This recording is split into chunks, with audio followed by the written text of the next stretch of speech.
The Aeon Endesa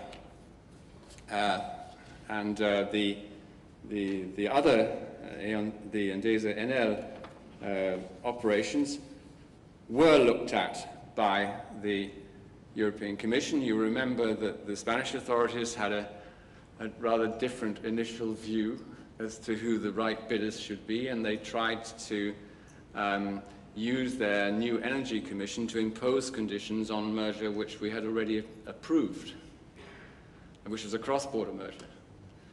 And they succeeded at least in holding it up sufficiently for another operation to go ahead. We don't regard that as a great victory on our part. We don't regard it, however, as a mistake or a failure. We did what we could within the law which we were allowed to do. We attacked Spain on it. We won in court. We won against Spain on the issue of their infringement of merger control applications.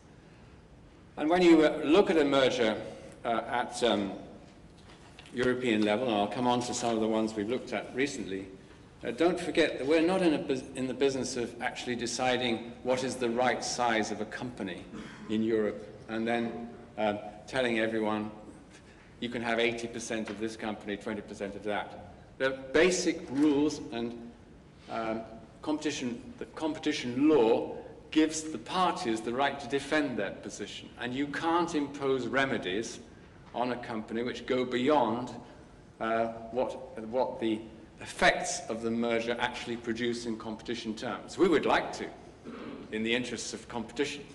But there are plenty of situations where we have to stop simply at the proportionate effect of the merger itself. However, in the light of the inquiry, which we carried out 2 years ago, we have been able to launch a series of quite important investigations.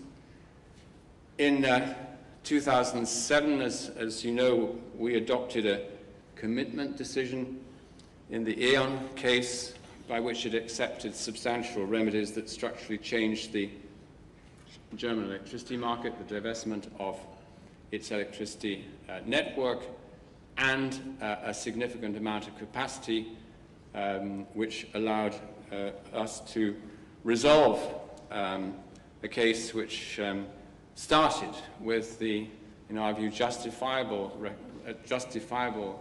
allegation that the company concerned was actually exploiting the peaks of electricity prices at the expense of its consumers.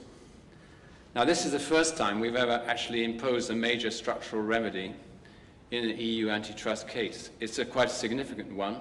It may be that the company concerned, in many instances this is the same everywhere, has other reasons for wanting to divest of its business.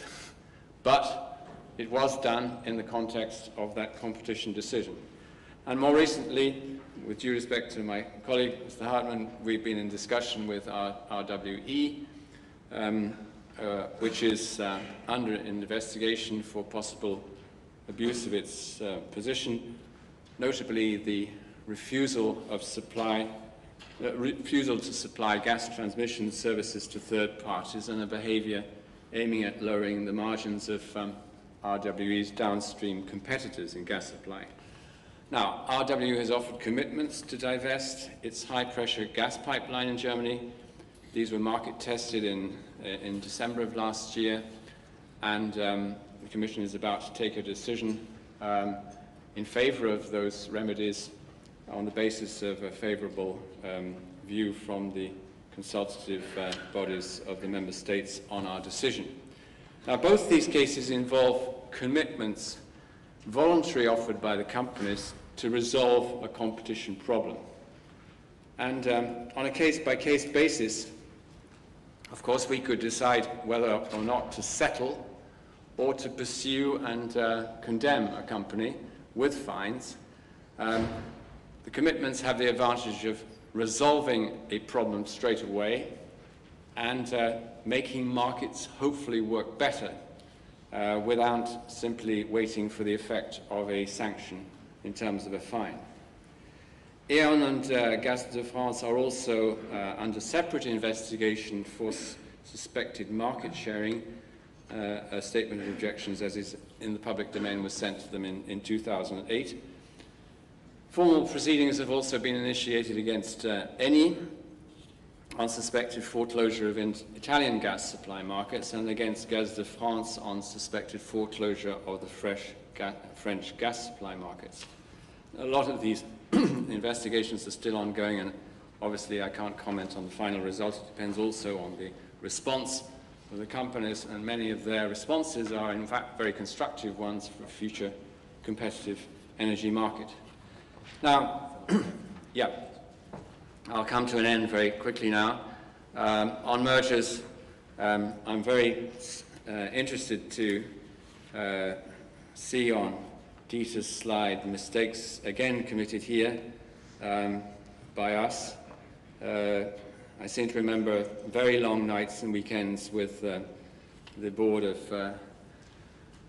Gaz de France and Suez, and the substantial discussions and substantive discussions we had with them, which, as you know, led to major divestments in Belgium and in France, and it was on that basis that we approved that merger.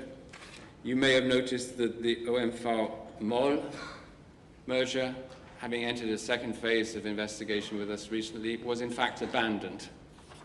I'm not sure whether that's a prohibition or it's just abandonment, but it was abandoned. We've also looked at on a similar basis to the acquisition by Statoil Hydro of Jet Scandinavia, and of course we have the recent example of British Energy by EDF. Now, it's very interesting to see those who actually encourage us to be even more severe with this merger in terms of remedies than we actually were. We believe we reached again the maximum degree of proportionality in the remedies imposed.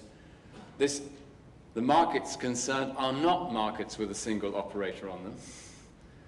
The real issue is to what extent, based upon certain technologies, those markets will become more and more foreclosed unless we took the necessary remedies to ensure that alternative producers had the capacity and incentive to invest in those technologies, which is what we did.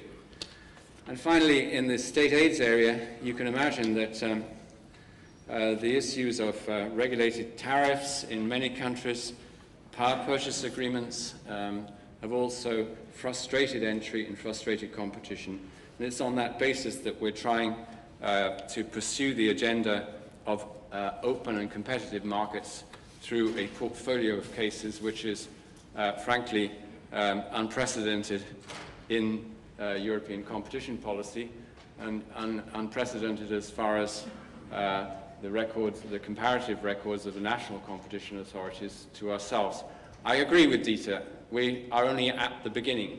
I think that if we had had this agenda when we started the liberalization process 10 years ago, we might have made a lot more progress.